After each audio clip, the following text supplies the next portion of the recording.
अस्सलाम वालेकुम।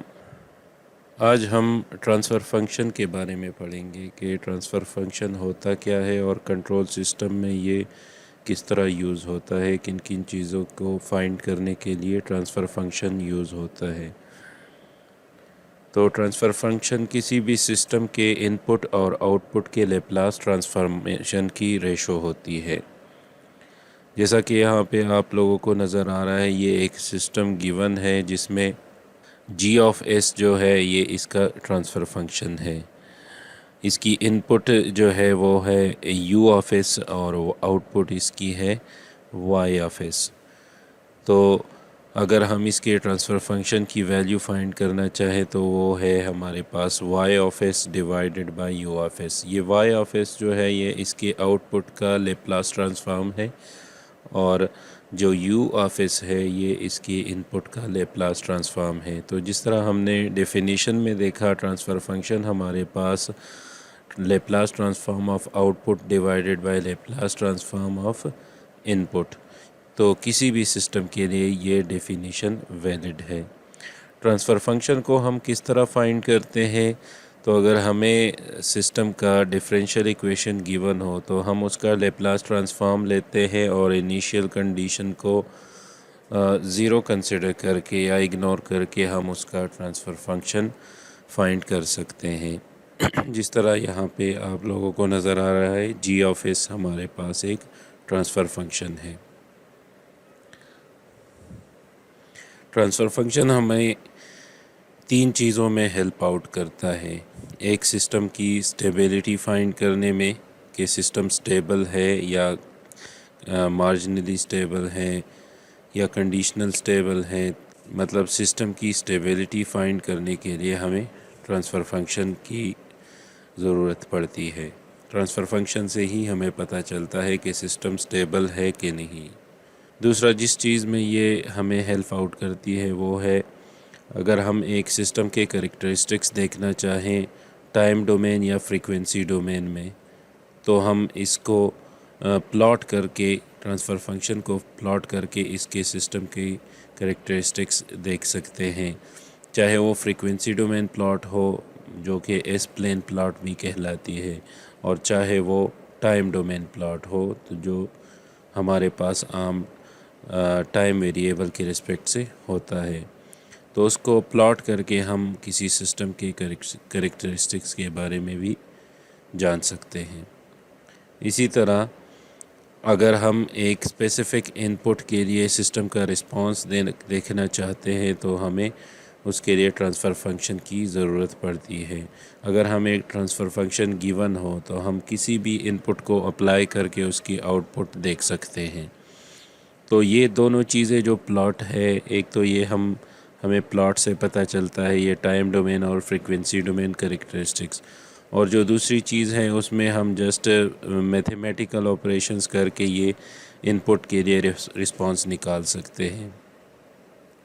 जो मेन चीज़ है वो है स्टेबिलिटी। तो स्टेबिलिटी को हम देखते हैं कि स्टेबिलिटी होती क्या है और ट्रांसफ़र फंक्शन से हमें किस तरह से स्टेबिलिटी का पता चलता है। अब हम आते हैं स्टेबिलिटी की तरफ। तो कंट्रोल सिस्टम की स्टेबिलिटी क्या होती है? एक सिस्टम तब स्टेबल होता है अगर उसको हम कोई फाइनाइट इनपुट अप्लाई करें और उसके लिए वो फाइनाइट आउटपुट दे। मतलब बाउंडेड इनपुट हम उसको अप्लाई करें और उसके लिए उसका रिस्पांस या उसकी आउटपुट जो है वो बाउंडेड आए। तो इस सिस्टम को हम स्टेबल कंट्रोल सिस्टम कहते हैं, और इस स्टेबिलिटी को बीबो स्टेबिलिटी भी कहते हैं, bounded input bounded output stability. यहाँ पे ये जो कर्व दी हुई है ये एक फर्स्ट ऑर्डर सिस्टम की कर्व है और ये यूनिट स्टेप रिस्पांस के लिए है। मतलब हाँ, इसको एक यूनिट स्टेप इनपुट अप्लाई किया गया है और उसके लिए ये इसका आउटपुट आया है। हमको पता है कि यूनिट स्टेप जो है वो एक फ़ाइनाइट इनपुट है, इसकी वैल्यू ज़ीरो से लेकर इन्फिनिटी तक 1 ही होती है। तो इसकी वैल्यू हमें पता है कि 1 है।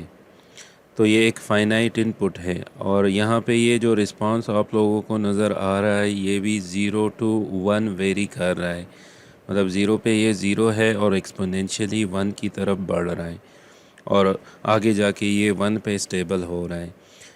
तो इस फ़ाइनाइट इनपुट के लिए इस सिस्टम का जो सी ऑफ टी आउटपुट है वो फ़ाइनाइट आ रहा है, तो हम कह सकते हैं कि ये एक स्टेबल सिस्टम है। अब जो स्टेबिलिटी के टाइप्स हैं वो 3 हैं। एक एब्सोल्यूटली स्टेबल सिस्टम होता है, एक कंडीशनली स्टेबल सिस्टम होता है, एक मार्जिनली स्टेबल सिस्टम होता है। एब्सोल्यूटली स्टेबल सिस्टम वो सिस्टम होता है जो इनपुट के तमाम वैल्यूज़ के लिए स्टेबल आउटपुट प्रोवाइड करें। तो इस किस्म के सिस्टम को हम stable system, absolutely stable system कहते हैं। अगर एक सिस्टम ऐसा है कि वो एक स्पेसिफ़िक रेंज ऑफ इनपुट्स के लिए स्टेबल आउटपुट प्रोवाइड करे और उस स्पेसिफ़िक रेंज से ज़्यादा या कम वैल्यूज़ पे ये अनस्टेबल हो जाता है, मतलब इसकी आउटपुट इन्फिनिटी हो जाती है, तो उस किस्म के सिस्टम को हम कंडीशनली स्टेबल सिस्टम कहते हैं। अब अगर एक सिस्टम है जो कि एक ऐसा आउटपुट प्रोड्यूस कर रहा है जिसकी एक कांस्टेंट एम्पलीट्यूड हो और उसकी एक कांस्टेंट फ्रीक्वेंसी हो, मतलब उसकी जो आउटपुट है वो ऑसिलेट कर रहा हो, एक कांस्टेंट एम्पलीट्यूड के अराउंड ऑसिलेट कर रहा है, तो इस किस्म के सिस्टम को हम मार्जिनली स्टेबल कहते हैं। मतलब ये इसकी आउटपुट एक स्टेबल वैल्यू के अराउंड जो है वो ऑसिलेट कर रही है, इन्फिनिटी की तरफ नहीं जा रहा, लेकिन फुली स्टेबल भी नहीं कह सकते क्योंकि ये फ्लैट आउटपुट नहीं दे रहा। अब आते हैं कि ट्रांसफ़र फंक्शन से हमें किस तरह स्टेबिलिटी का पता चलता है। तो उससे पहले हम देखते हैं कि पोल्स और ज़ीरोज़ क्या होते हैं। तो अगर हमें एक सिस्टम का ट्रांसफ़र फंक्शन गिवन हो, जिस तरह यहाँ पे आप लोगों को नज़र आ रहा है, तो इसका एक डिनोमिनेटर है और एक नमेरेटर है। अब अगर हम इस y ऑफ s जो इसका नमेरेटर है इसको हम ज़ीरो के इक्वल पुट करें और जो y ऑफ s का पॉलिनोमियल होगा उसको सॉल्व करके इसकी रूट्स निकाल लें, मतलब उसका जो सॉल्यूशन सेट आता है वो निकाल लें, तो जो नोमरेटर के रूट्स आते हैं उसको हम क्या कहते हैं, ज़ीरोज़ कहेंगे। और जो डिनोमिनेटर है x ऑफ s उसको अगर हम ज़ीरो के इक्वल पुट करें और उसके रूट्स निकाल ले तो जो डिनोमिनेटर के रूट्स आते हैं उसको हम पोल्स कहते हैं।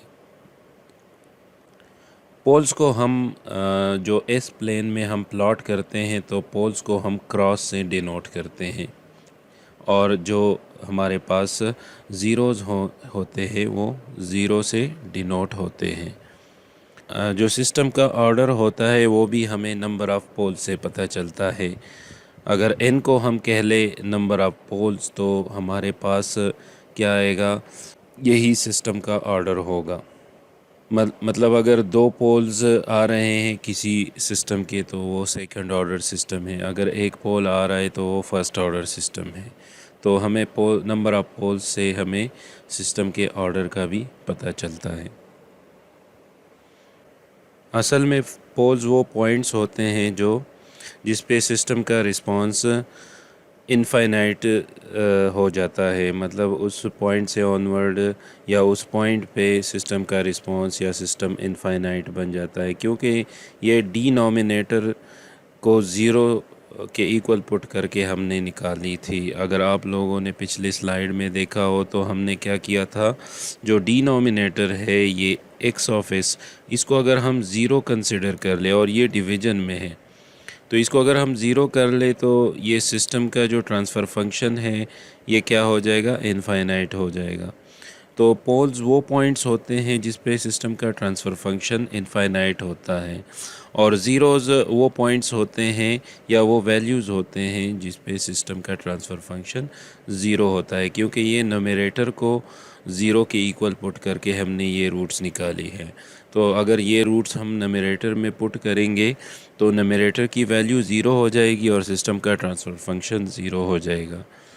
अब इन पोल्स और ज़ीरोज़ को हम एस प्लेन में प्लॉट करते हैं। जिस तरह आप लोगों को यहाँ पे ये एक एस प्लेन दिया हुआ है, ये आर एच पी जो लिखा हुआ है ये राइट हाफ प्लेन है, और जो एल एच पी लिखा हुआ है ये लेफ़्ट हाफ प्लेन है, और ये एक एस प्लेन है। एस जो लेप्लास का वेरिएबल है लेप्लास ट्रांसफॉर्म का, और इसकी वैल्यू होती है सिग्मा प्लस जे ओमेगा। तो सिग्मा हमारे पास क्या है, रियल पार्ट है इसका, और ओमेगा इसका इमेजनरी पार्ट है जो कि वर्टिकल साइड पे होता है, और सिग्मा हॉरिजॉन्टल साइड पे होता है। तो इसमें अगर हम ट्रांसफ़र फंक्शन को प्लॉट करें या ज़ीरोज़ और पोल्स को प्लॉट करें तो वो इस तरह होंगे कि अगर ज़ीरो हम प्लॉट करना चाहते हैं तो यहाँ पे सिंपल एक ज़ीरो लिखेंगे जिस वैल्यू पे ये आ रहा है। तो इस तरह हम ज़ीरो प्लॉट करेंगे। अगर पोल प्लॉट करेंगे तो इस पे एक क्रॉस आएगा और वो हमें पोल रिप्रेजेंट करेगा। अब आते हैं स्टेबिलिटी की तरफ कि हमें किस तरह पता चलता है कि पोल्स और ज़ीरो से हम स्टेबिलिटी को कैसे फाइंड करते हैं। If all the poles of the system lie in the left half plane the system is said to be stable. अगर हमारे जो पोल्स हैं वो लेफ़्ट हाफ प्लेन पे लाई कर रहे हैं, यहाँ पे लाई कर रहे हैं, जो सारे के सारे पोल्स हैं सिस्टम के, चाहे दो हैं, चाहे एक है, चाहे तीन हैं, जितने भी पोल्स हैं सारे के सारे पोल्स इस लेफ़्ट हाफ प्लेन में लाई कर रहे हैं, तो हाँ वो सिस्टम हमारे पास स्टेबल सिस्टम है। If any of the poles lie in the right half plane, the system is said to be unstable. अगर राइट हाफ प्लेन में एक भी पोल आता है तो वो सिस्टम अनस्टेबल हो जाता है। If poles lie on imaginary axis, the system is said to be marginally stable. अगर हमारे पास जो पोल्स है वो इस इमेजिनरी एक्सिस पे है,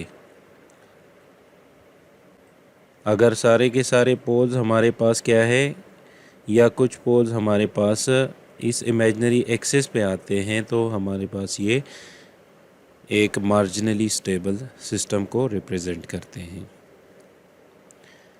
जैसा कि आप लोगों को यहाँ पे एक एग्जांपल में दिया हुआ है, consider the transfer function calculated in the previous slides.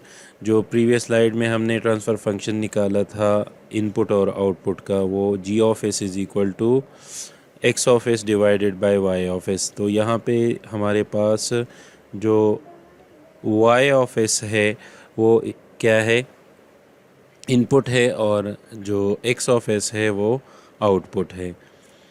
तो हमारे पास ट्रांसफ़र फंक्शन क्या होता है, आउटपुट और इनपुट के लेप्लास ट्रांसफॉर्म की रेशो होती है।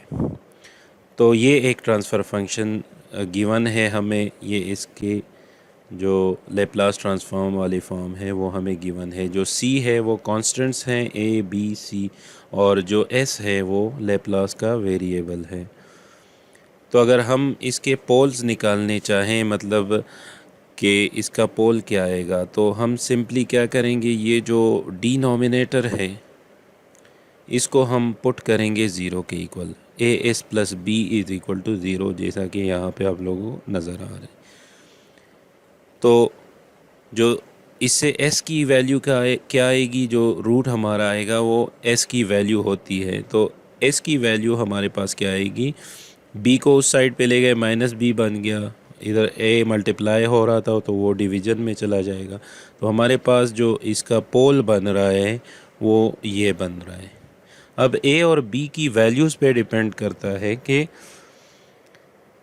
उसकी वैल्यू क्या होंगी तो ये सिस्टम स्टेबल होगा।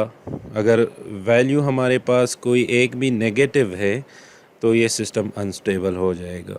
मतलब b की वैल्यू -3 है या a की वैल्यू -1 है, एक इनमें से अगर कोई एक हमारे पास क्या है माइनस है, तो वो माइनस इस माइनस के साथ प्लस हो जाएगा और एस की वैल्यू हमारे पास क्या आ जाएगी, पॉजिटिव आ जाएगी। और पॉजिटिव एस की वैल्यू हमारे पास क्या डिनोट करती है, राइट हाफ प्लेन को डिनोट करती है। मतलब ये राइट हाफ प्लेन में आ रहा है तो ये सिस्टम अनस्टेबल हो जाएगा। अगर ए और बी दोनों की वैल्यू पॉजिटिव है तो हमारे पास ये जो पोल होगा ये लेफ़्ट हाफ प्लेन में लाई करेगा और ये सिस्टम हमारे पास क्या होगा, स्टेबल होगा। इसी एग्ज़ाम्पल को मज़ीद एक्सटेंड किया है और यहाँ पे आप लोगों को नज़र आ रहा है कि उसी तरह हमने क्या किया है, एक पोल को निकाला है। ये पोल का जनरल फॉर्म है। अब ए और बी को दो वैल्यूज़ हमने असाइन की है और सी को, तो इन वैल्यूज़ के लिए हम देखते हैं कि ये सिस्टम स्टेबल है या अनस्टेबल है। तो यहाँ पे अगर आप लोगों को ये वैल्यूज़ पुट करें, ये जो 3 और 1 है ये इनकी जगह पुट करें, 3 डिवाइडेड बाय 1 हो जाएगा तो ये -3 बन जाएगा। तो इस पोल की वैल्यू क्या आ रही है, -3, और ये रियल आ रही है। तो ये इस हॉरिजॉन्टल एक्सिस पे अगर ये 1 है, ये 2 है और ये 3 है तो यहाँ पे ये वैल्यू क्या हो जाएगी, -3। तो ये पोल यहाँ पे आ रहा है। तो ये हमारे पास क्या है, लेफ़्ट हाफ प्लेन में आ रहा है। तो ये एक स्टेबल सिस्टम को रिप्रेजेंट कर रहा है। ये जो ट्रांसफ़र फंक्शन गिवन है ये सी, ए और बी की इन वैल्यूज़ के लिए स्टेबल है, ये जो गिवन है। अब अगर इनमें से ए या बी में से कोई एक भी नेगेटिव हो जाए, मतलब ए को अगर हम पुट करें -1 तो हमारे पास इसकी वैल्यू क्या आएगी, एस की वैल्यू आ जाएगी +3। तो ये कहाँ पे लाई करेगा, यहाँ पे ये राइट हाफ प्लेन में लाई करेगा, इस जगह पे। तो अगर एक भी पोल हमारे पास राइट हाफ प्लेन में आ रहा है तो ये एक अनस्टेबल सिस्टम को रिप्रेजेंट कर रहा है, ये ट्रांसफ़र फंक्शन। तो आप लोगों ने देखा कि एक ट्रांसफ़र फंक्शन से हम किस तरह सिस्टम की स्टेबिलिटी को चेक करते हैं।